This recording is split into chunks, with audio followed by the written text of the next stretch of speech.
الله وبركاته. اهلا بيكم في قناه موهب سيارات مع وليد حسين. النهارده فيديو جديد عن كارثه جديده بسبب جلب المقصات.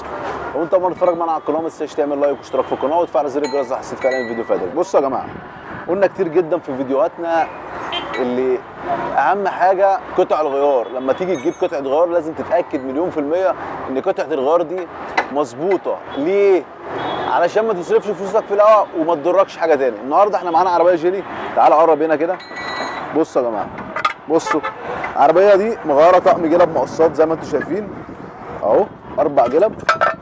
طبعا في حاجه هنا هقول عليها برضك، عشان لما تيجي تغير جلب مقصات لازم تغير في ايه؟ في المظبوط. زي ما انتم شايفين الجلب المقصات متفرتكه اهي، الكبيره والصغيره. بصوا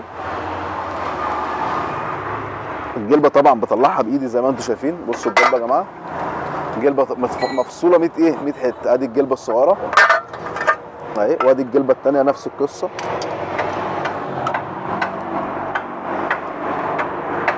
اهي، نفس القصه برضه. بصوا يا جماعه نفس القصه. اعلى برضك في الجلبه الكبيره.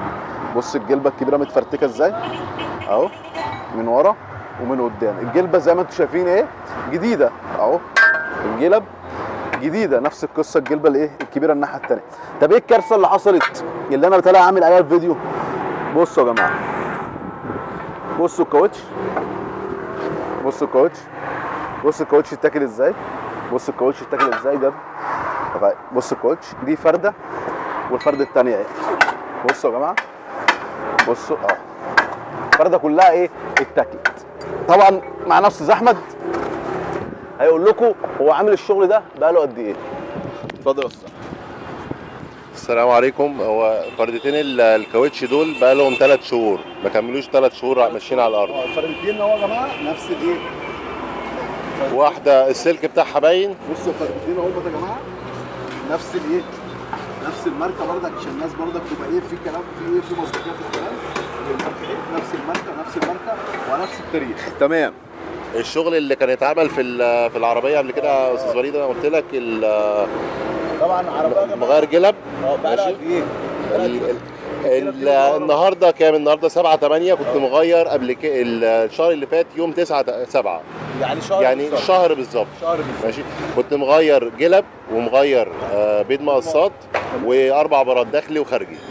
اديني بقى معلش المايك. تعالى بقى بصوا يا جماعه، قلنا الكارثه اللي انت فردتين كاوتش هيسعرهم ما يقلش عن 5000 جنيه، ما يقلش عن ايه؟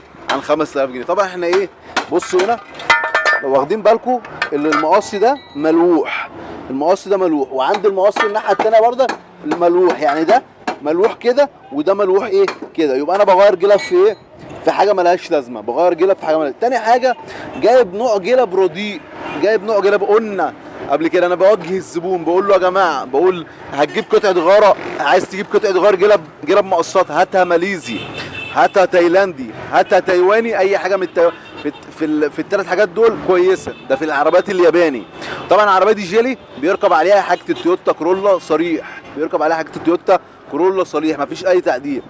هتجيب مساعدين، عندك قلنا مساعدين كي واي بي، عندك ماندو، عندك مرورو، عندك صيني جي اس بي، عندك الجولد. كل دي انواع تشتغل بيها وانت مطمن. ما تجيبش قطعه غيار انت مش عارفها، ولو حتى صاحب المحل قال لك دي على ضمانتي ومش معروفه ما تجيبهاش. عشان الراجل ده غير طقم جلب مقصات، غير براد داخلي، براد خارجي، بيض مقص. انت حسيت ان انت عملت حاجه في العربيه؟ قعدت 3 شهور، يعني 3 اسابيع شغاله معايا كويس، وبعد كده الجلب باظت. بقت انت عرفت ازاي فرده الكاوتش باظت؟ من اول ما سمعت صوتها بتصرخ، صوت صرخه بتروح وتيجي. طبعا العربيه كانت ماشيه بتصرخ على الاسفلت على العدل، طبعا لان العربيه يعتبر ماشيه من غير جلب، ماشيه من غير جلب. فيا جماعه نصيحه لوجه الله، اهم حاجه قطعه الغيار انت بتجيبها وما تسترخص، هتسترخص هتتضر. اعملوا لنا لايك.